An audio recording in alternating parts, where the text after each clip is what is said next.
اور میں یہ بڑا مریم اورنگزیب کو بھی ایک جواب دینا چاہتا ہوں.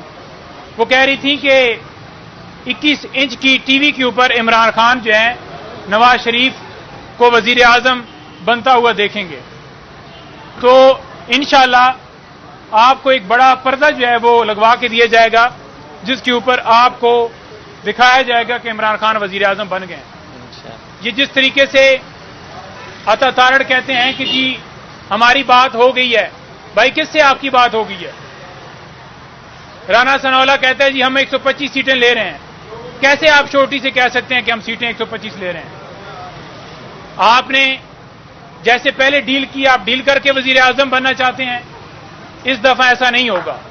عوام جان گئی ہے، عوام کو شعور عمران خان نے دیا ہے اور وہ اپنے ووٹ کا حق جو ہے استعمال کرے گی اور عوام کی طاقت سے جو منتخب ہوگا وہی نمائندہ وزیر اعظم بنے گا. یہاں پر افواہیں پھیلائی جا رہی ہیں، کبھی کوئی تہمت لگائی جاتی ہے، کبھی کوئی کتاب کا قصہ لایا جاتا ہے، کبھی کوئی کسی سے کمپلینٹ فائل کی جاتی ہے.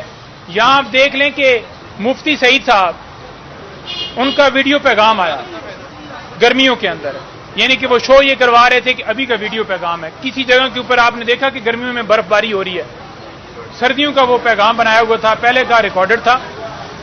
اور وہی وکیل سیم تمام مقدمات میں جو عمران خان صاحب کے خلاف ہیں وہ پیش ہوتے ہیں.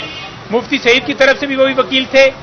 وہ کیس وڈرا کیا گیا اور عدالت نے 248 ضابطہ فوجداری کے تحت اس کیس سے عمران خان صاحب کو اور بیچارہ بی بی صاحبہ کو بری کر دیا.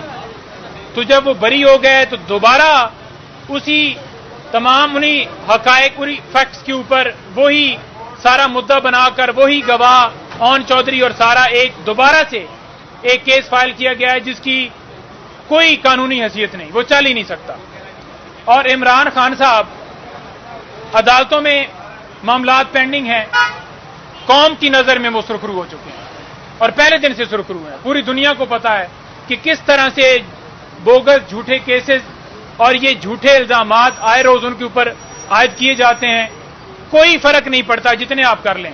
لیکن شرم کی بات یہ ہے جو یہ کہتے ہیں کہ ہم نے کبھی عمران خان کے اوپر کیس نہیں بنایا، ہم نے کبھی اس طرح کی جو ہے وہ جو کسی کو گالی گلوچ دینے کی سیاست نہیں کی. تو یہ کیسز کس نے بنائے ہیں؟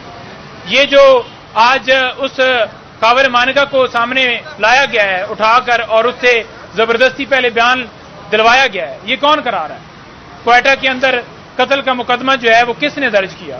دفعہ 144 کے اوپر 100 سے زیادہ مقدمات درج کی، وہ کس نے کی؟ اس کے علاوہ توشہ خانہ کیس اس کے اندر آپ نے دیکھا کہ ہر ڈیٹ کے اوپر عطا تارڑ آئے، وہ کیوں آتے؟ تو یہ قوم کے سامنے جھوٹ بولتے ہیں. نواز شریف صاحب کہہ رہے ہیں جی کہ میں نے زندگی میں جھوٹ نہیں بولا. بھائی آپ یہ بتا دیں کہ سچ آپ نے کب بولا ہے؟ آپ نے 4 ہفتوں کا قوم سے دھوکہ کر کے کہ میں نے علاج کروانا ہے، آپ باہر گئے، آپ آئے نہیں. پہلے تو اس کا جواب دیں. اور جب آئے ہیں آپ نے دیکھا کہ آگے فیلڈ خالی ہے.